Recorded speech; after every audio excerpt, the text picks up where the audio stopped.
Assalamualaikum warahmatullahi wabarakatuh.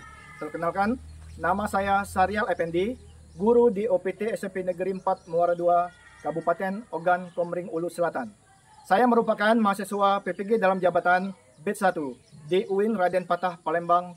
Pada hari ini, Sabtu 10 Mei 2025, saya akan melaksanakan praktek pembelajaran tatap muka untuk memenuhi tugas uji kinerja PPG dalam jabatan tahun 2025. Wassalamualaikum warahmatullahi wabarakatuh. Assalamualaikum warahmatullahi wabarakatuh. Waalaikumsalam warahmatullahi wabarakatuh. Kabarnya hari ini anak-anak? Alhamdulillah, luar biasa, Allahu Akbar. Alhamdulillah, pada hari ini kita masih diberikan kesehatan untuk belajar anak-anak ya. Ya, baiklah, sebelum pelajaran kita dimulai, tolong dicek dulu kerapiannya anak, apakah masih ada sampah di sekitar meja dan bangkunya. Alhamdulillah sudah bersih. Baiklah, sebelum kita memulai pelajaran hari ini, kita berdoa dulu. Ya, siapa kira-kira yang akan memimpin doa? Ya Pak.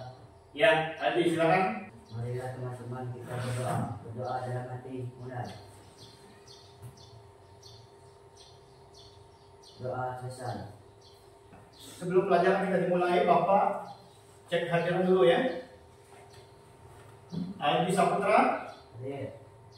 Bersa Sapira, Hadir, Chelsea Azhara, hadir, Dio Febri, hadir, Ihsan Al-Hadar, hadir, Rama. hadir.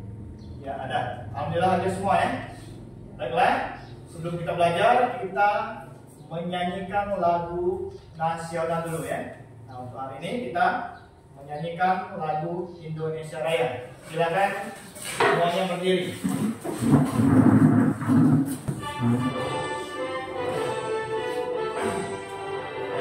Indonesia, tanah airku, tertumpah darahku. Di sanalah aku berdiri, jadi pandu ibuku. Indonesia, kebangsaanku, bangsa dan tanah airku. Marilah kita bersatu, Indonesia bersatu. Indonesia Raya, merdeka, merdeka, tanahku, negeriku yang ku cinta. Indonesia Raya, merdeka, merdeka, hiduplah Indonesia Raya. Ya, selesai. Silakan duduk kembali. Baiklah, anak-anak sekalian, siap untuk belajar hari ini? Ya. Jadi kita harus belajar dengan semangat ya. Nah, sebelum kita mulai belajar hari ini, mari kita buka pelajaran hari ini dengan melafazkan basmalah. Bismillahirrahmanirrahim. Nah, supaya kita semua lebih bersemangat ya. Bagaimana kalau kita buka dulu dengan ya atau bentuk tangan ya. Silakan berdiri dulu anak. Ya. Kita tepuk semangat ya. Masih ingat tepuk semangat? Iya. Tepuk semangat. Hu. Ha. Asik. Asik, jos. Sekali lagi. Tepuk semangat. Hu. Ha. Asik, asik, jos. Ya. Masih ada yang ngantuk? Tiga kali lagi ya. Alhamdulillah. Silakan duduk kembali. Baiklah. Sebelum kita masuk ke materi hari ini, adakah di antara kalian yang masih ingat pelajaran yang telah kita pelajari pada pertemuan sebelumnya? Ada yang masih ingat? Ya, Nadia? Pada materi sebelumnya kita membahas materi ghibah. Ghibah adalah perbuatan membicarakan sifat buruk, kesalahan atau aib orang lain di belakangnya. Iya, benar sekali. Tepuk tangan untuk Nadia. Ya, jadi pada materi sebelumnya kita telah belajar tentang ghibah ya. Jadi pada intinya ghibah itu adalah membicarakan aib ataupun keburukan orang lain. Ya, masih ada yang ada lagi yang masih ingat? Ya, Pak. Ya, Rama, silakan. Intinya menghindari gibah dapat menciptakan lingkungan yang lebih rukun dan harmonis. Iya, benar sekali, tepuk tangan untuk Rama. Ya.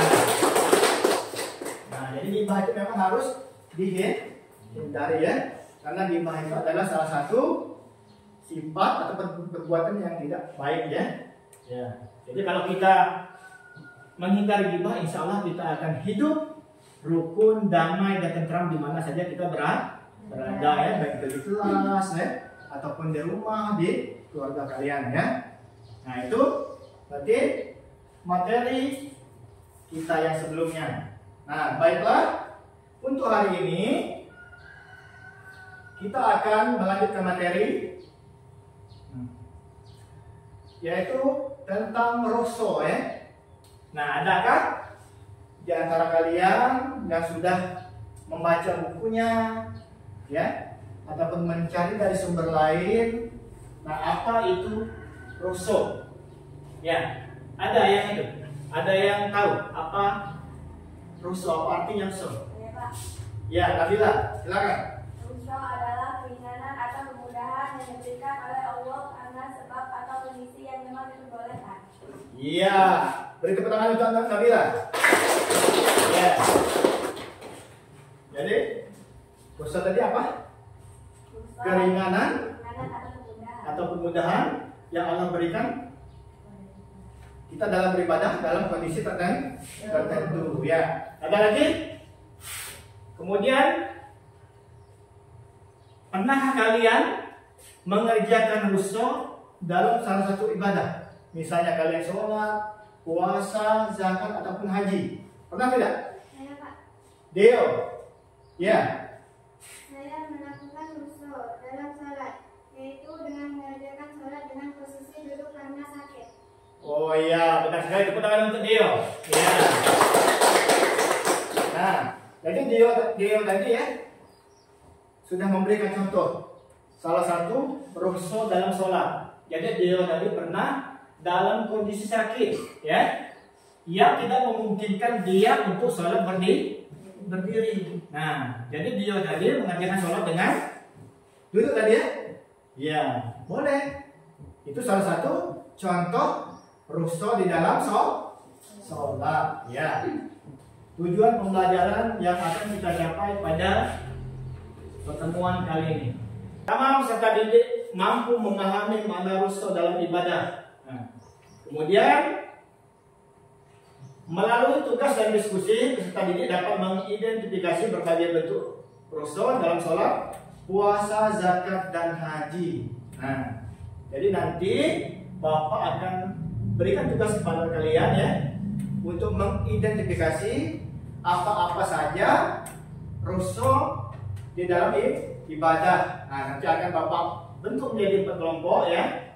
Ada 4 permasalahan, yaitu russo dalam sholat, russo dalam puasa, russo dalam zakat, dan russo dalam haji. Nah, nanti kalian pecahkan permasalahannya dalam tugas kelompok ya.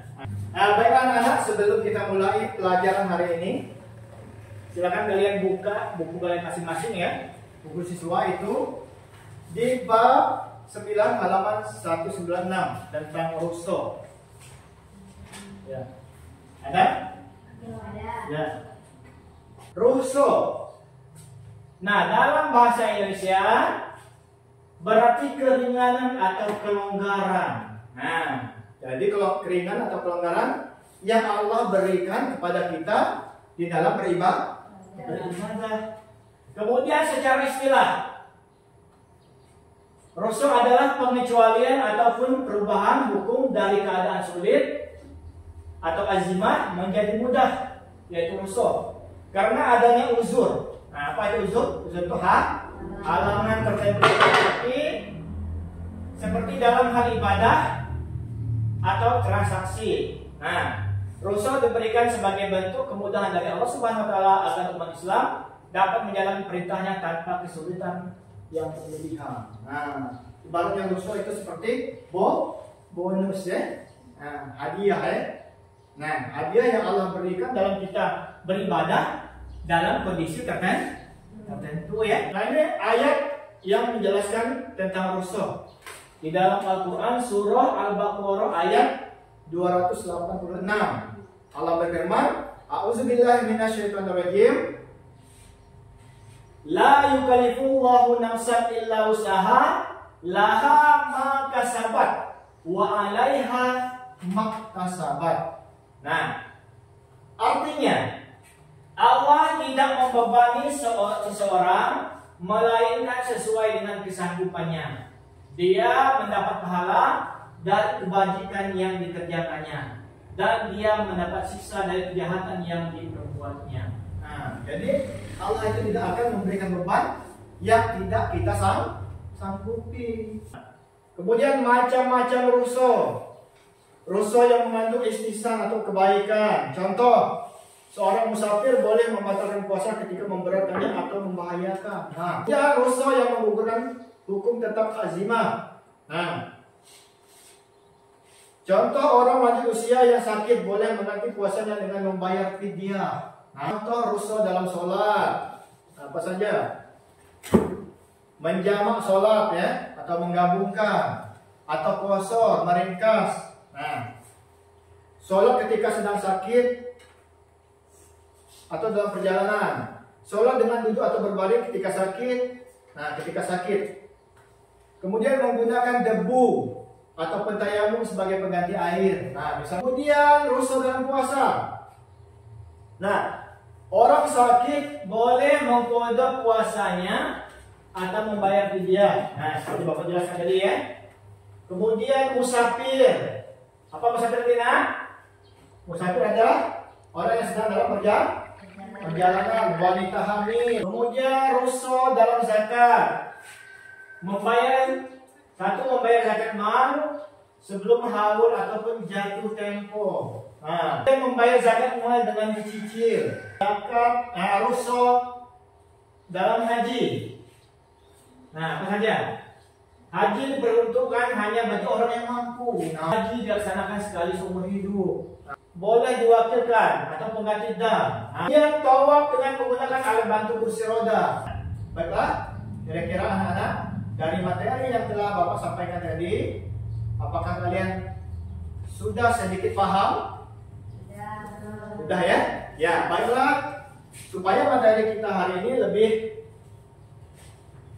lebih mudah kalian pahami. Nah, Bapak beri tugas kalian dalam kelompok ya. Jadi setiap kelompok tadi akan Bapak beri permasalahan. Nah, berhubung kita hari ini ada rusuh dalam sholat, puasa, zakat dan haji, maka Bapak beri 4 kelompok. Nah, setiap kelompok menyelesaikan permasalahan 1 ya. Ya, silakan bergabung dengan kelompoknya masing-masing sesuai dengan kelompok yang sudah Bapak berikan. Nah, kelompok 1 tadi ketuanya adalah Adi ya. Ya, silakan bergabung dengan kelompok masing. Kelompok 2 Bersa. Ya, silakan bergabung dengan kelompoknya. Kelompok 3 Cici Madima, silakan bergabung. Kemudian Krisnya ya. Nah, silakan bergabung dengan kelompoknya masing-masing. Ya, kelompok 1 dengan permasalahan rusuh dalam sholat, yaitu Aldi ya, Aldi kelompok 1. Rusuh dalam puasa itu akan diselesaikan oleh kelompok 2. Dan kelompok 3 rusuh dalam zakat, kelompok Siti Fatimah. Kelompok 4 rusuh dalam ibadah haji, yaitu kemana? Priscilia dan kawan-kawan ya. Silakan kalian diskusikan, kemudian kalian tulis di lembar kerja ataupun LKPD yang telah Bapak bagikan ya.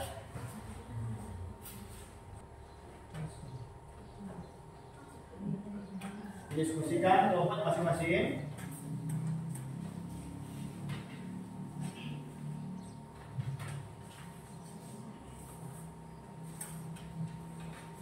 Tadi tentang puasa puasa. Jadi kalian identifikasi apakah kira-kira rukhsah yang bisa dilakukan di dalam ibadah puasa.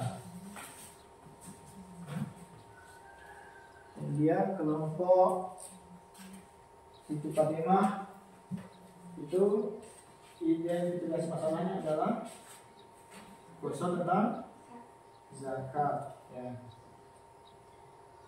Ya, baiklah anak-anak sekalian. Kalau sudah selesai tugasnya, kita akan presentasikan satu persatu ya. Ke depan silakan maju. Untuk yang pertama adalah kelompok 1. Assalamualaikum warahmatullahi wabarakatuh. Waalaikumsalam warahmatullahi wabarakatuh. Perkenalkan, kami dari kelompok 1 ingin mempresentasikan jawaban dari materi rukhsah. Perkenalkan, nama saya Gaisa Safira, dan ini Deo Febri, dan ini Ihsan Al-Hadan. Sesuai dengan tugas kami dengan kasus yang diberikan, yaitu Ibu Rani tidak bisa mengerjakan sholat dengan berdiri dengan alasan sedang sakit, yang menyebabkan Ibu Rani tidak bisa berdiri. Maka Ibu Rani boleh mengerjakan sholat dengan duduk, berbaring melentang, menghadap kiblat, atau dengan syarat kepala. Ya, kita beri tepuk tangan untuk kelompok 1. Ya, dari presentasi yang sudah disampaikan oleh kelompok 1 tadi, kira-kira adakah dari kelompok yang lain ya, yang ingin menanggapi tentang permasalahan dari kelompok 1 tadi? Ada? Ya. Siapa? Kami dari kelompok 3 ingin bertanya. Ya, kelompok 3 silakan. Bagaimana orang yang sakit tidak bisa duduk atau berbaring? Bagaimana cara mengerjakan sholatnya? Ya, pertanyaannya adalah orang yang tidak bisa sholat dengan duduk ataupun berbaring, bagaimana cara mengerjakan sholatnya? Cukup membungkuk atau duduk atau berisyarat dengan kepala. Ya, itu jawaban dari kelompok 1 yang benar. Jadi orang yang tidak bisa sholat dengan duduk ataupun baring, cukup sholatnya dengan apa? Isyarat kepala ataupun membungkuk. Benar ya. Assalamualaikum warahmatullahi wabarakatuh. Waalaikumsalam warahmatullahi wabarakatuh. Kami dari kelompok 2 akan mempresentasikan rukhsah tentang puasa. Perkenalkan, nama saya Alisa Putra. Saya Nabila Melisa, dan Nadia Amelia Putri. Saya Nabila Putri Amelia. Baik, kami akan menjelaskan permasalahan kelompok kami, yaitu puasa. Rukhsah puasa untuk orang yang lanjut usia dalam kondisi sakit parah, maka diperbolehkan cukup dengan mengganti puasanya dengan membayar fidyah.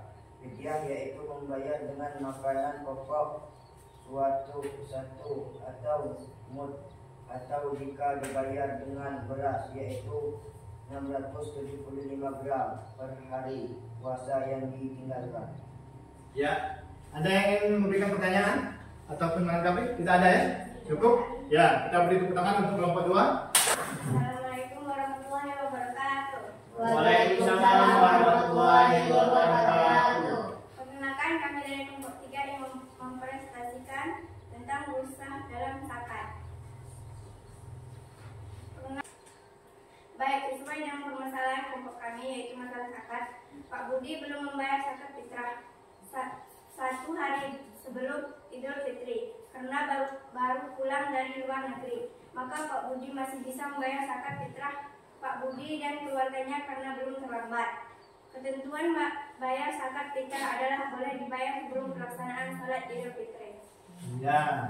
Assalamualaikum warahmatullahi wabarakatuh. Waalaikumsalam warahmatullahi wabarakatuh. Perkenalkan, kami dari kelompok 4 ingin mempresentasikan masalah rukhsah dalam haji. Perkenalkan, nama saya Priscilla Silvia. Saya Jasa Zara. Saya Rizka Ayananda. Masalah Pak Andi sedang melaksanakan ibadah haji. Suatu hari, Pak Andi melaksanakan sebuah perbuatan yang dilarang dalam ibadah haji, sehingga ia terkena dalam Pak Andi tidak memiliki uang yang cukup untuk membeli seekor kambing sebagai syarat pembayaran.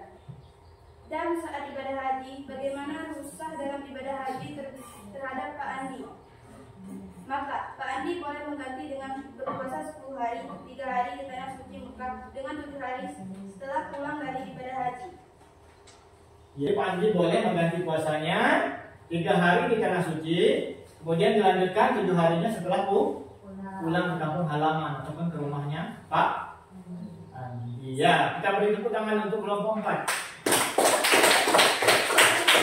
Sekian, terima kasih. Wassalamualaikum warahmatullahi wabarakatuh. Waalaikumsalam warahmatullahi wabarakatuh. Ya.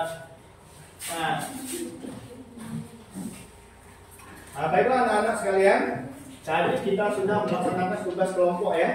Nah, untuk selanjutnya supaya lebih memahami materi hari ini ya, Bapak akan beri tugas mandiri ataupun tugas individu ya. Ya. Tugas akhir ini Bapak berikan soal, silakan dijawab. Nah, ini dijawab sendiri-sendiri. Jadi dalam tugas ini Bapak bukan hanya akan menilai secara pengetahuan ya, tapi Bapak juga akan menilai penilaian sikap. Nah, jadi diharapkan kalian mengerjakan tugas ini dengan jujur ya, tidak mencontek ya. Jadi kalian silakan kerjakan masing-masing ya. Akan dijawab dari anak.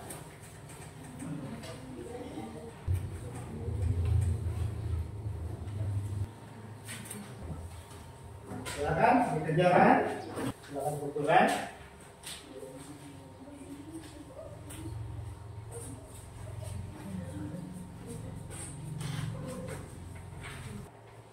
Kira-kira adakah dari kalian yang bisa menyimpulkan dari materi yang kita pelajari hari ini? Ya, ada yang mau menyimpulkan? Ya, Ihsan Al-Hadad, silakan. Dosa adalah keringanan atau kemudahan dalam hukum Islam yang diberikan untuk meringankan melaksanakan syariat dalam kondisi-kondisi tertentu yang sulit atau tidak mungkin dipenuhi. Ya, benar sekali. Kita beri tepuk tangan untuk Ihsan Al-Hadad. Yang lain, ada yang mau menyimpulkan dari materi hari ini? Ya, siapa? Siapa namanya? Meli ya, silakan Meli. Pentingnya pemahaman tentang hukum dalam ibadah seperti sholat, puasa, zakat, dan haji agar dapat menjalankan syariat dengan baik. Ya, kita beri tepuk tangan untuk Meli. Ya. Ya, ini kita simpulkan ya. Jadi benar sekali tadi yang sudah dijelaskan oleh Ihsan Al-Hadad dan Meli ya. Nah, yang pertama rukhsah. Rukhsah adalah konsep keringanan atau kemudahan dalam hukum Islam yang diberikan untuk meringankan pelaksanaan syariat dalam kondisi-kondisi tertentu yang sulit atau tidak mungkin dipenuhi. Nah, jadi keringanan. Kemudian yang kedua, rukhsah bertujuan agar umat Islam tetap dapat menjalankan syariat tanpa mengalami kesulitan atau beban berlebihan. Nah, jadi tujuan dari rukhsah tadi adalah supaya kita tidak terbebani ya, menjadi lebih mudah. Nah, Tuhan Allah itu ya, saking sayangnya kepada umatnya dia berikan kemudahan, termasuk dalam hal ibadah. Ya, terima kasih kepada anak-anak semuanya hari ini ya, sudah mengikuti pembelajaran hari ini dengan semangat. Nah, masih semangat semua? Masih. Alhamdulillah, terima kasih ya. Ya. Nah, sebagai akhir dari kegiatan kita hari ini, silakan berikan refleksi ya, refleksi tentang pelajaran hari ini. Kalian buat di kertas lembar. Nah, jadi apa pengalaman yang kalian alami dalam pembelajaran hari ini? Nah, supaya nanti pembelajaran kita akan lebih baik. Nah, apa-apa yang kurang ya, Bapak juga akan refleksi ya, supaya nanti pembelajaran kita menjadi lebih menyenangkan. Nah ya, lebih mudah kalian pahami. Silakan buat di kertas satu lembar.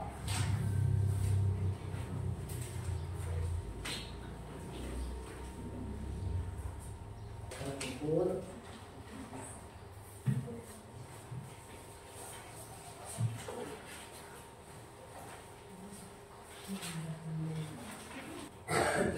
Nah, pada pertemuan selanjutnya, silakan kalian pelajari lagi ya di buku siswa di halaman 212, yaitu tentang hikmah Rasul. Kalian baca-baca ataupun kalian mencari sumber yang lain ya, di YouTube ataupun di internet ya. Ya. Akhirnya selesai sudah pelajaran kita hari ini. Alhamdulillah. Semoga apa yang kita dapatkan hari ini menjadi ilmu yang bermanfaat bagi kita semua. Amin. Ya. Kita tutup pelajaran hari ini dengan melafazkan hamdalah. Alhamdulillahirrahmanirrahim. Assalamualaikum warahmatullahi wabarakatuh. Waalaikumsalam.